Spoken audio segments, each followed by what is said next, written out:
Hasan Basri rahimahullah pernah lewat di rumah seorang wanita.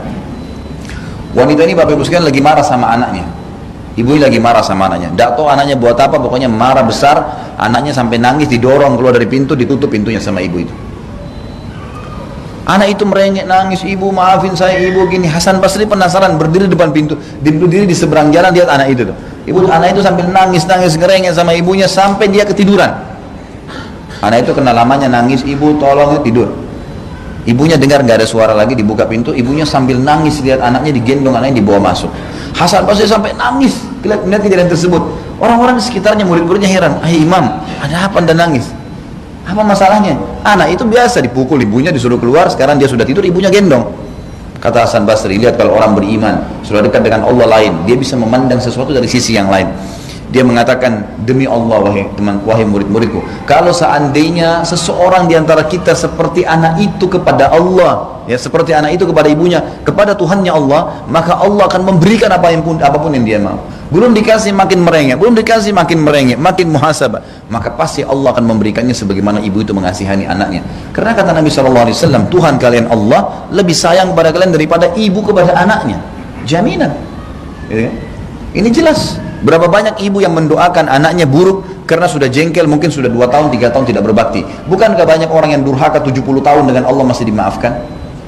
Tidak bisa ketemu antara seorang ibu yang menyayangi kita dengan Allah Azza wa Jalla yang sangat luar biasa maha pemurahnya. 70 tahun berzina, 70 tahun dusta, 70 tahun tidak sholat. Hari pertama tahun 71 taubat nasuha diterima, dimaafin sama Allah. Yang penting mau baik, dan Allah tidak lihat masa lalunya. Ada seorang wanita pernah berbicara dengan syekh di Saudi, dia mengatakan, syekh, saya ini pezina dari negara luar, bukan di Saudi, saya pezina. Saya ini pezina, taubat sekarang syekh. Apa masih layak saya nikah sama laki-laki soleh? Kata syekhnya, sangat layak.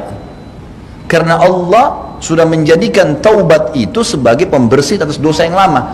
Bukan cuma sekedar bersih hukumanmu lepas hari kiamat. Kamu dibersucikan oleh Allah secara fisik pun. Allah sucikan tuh. Buktinya orang kalau buat dosa, Allah berikan pembersihan dosanya. Bersih tuh, dibersihkan.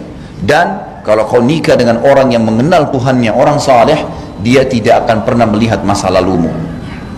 Bagi dia sekarang ke depan. Dan memang begitu orang Allah yang dekat dengan Allah. Kalau kita mau mengenang masa lalu orang, teman-teman sekalian, Umar bin Khattab tidak akan pernah bisa menjadi sahabat yang dijamin masuk surga, karena dulu pemabuk keras, suka menyiksa kaum muslimin. Setengah umurnya dipakai dalam kufur, setengah umurnya dalam Islam. Tapi apa yang terjadi? Allah subhanahu wa ta'ala menjadikan Umar, sampai kata Nabi SAW tentang fadilah beliau, kalau setiap umat-umat sebelum kalian punya mulhimin, ada orang yang kalau ngomong jadi ilham, yang dia ngomong langsung Allah turunkan hukum karena itu. Dan kalau itu ada pada umatku, dia adalah Umar bin Khattab. Ada sampai 13 kejadian di zaman Nabi SAW turun ayat gara-gara Umar bin Khattab. Luar biasa. Kalau mau dikenang masa lalunya orang nggak akan lihat.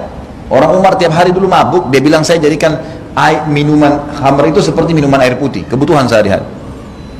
Sampai waktu Abu Jahal dan teman-temannya tokoh-tokoh Mekah menyiksa kaum muslimin, Umar bin Khattab keluar partisipasi untuk mukul orang, untuk nyiksa saja.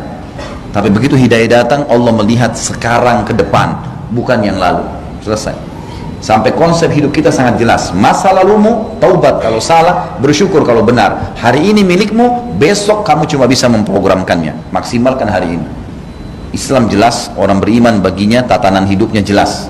Jadi ini niatnya luar biasa. Allah subhanahu wa ta'ala menghubungkan antara niat yang sekarang, yang lalu kita tinggal taubat, Allah terima taubatnya. Yang sekarang kita mau niat yang terbaik, Allah kasih. Kedepannya kita programkan, belum dilakukan sudah dikasih pahalanya.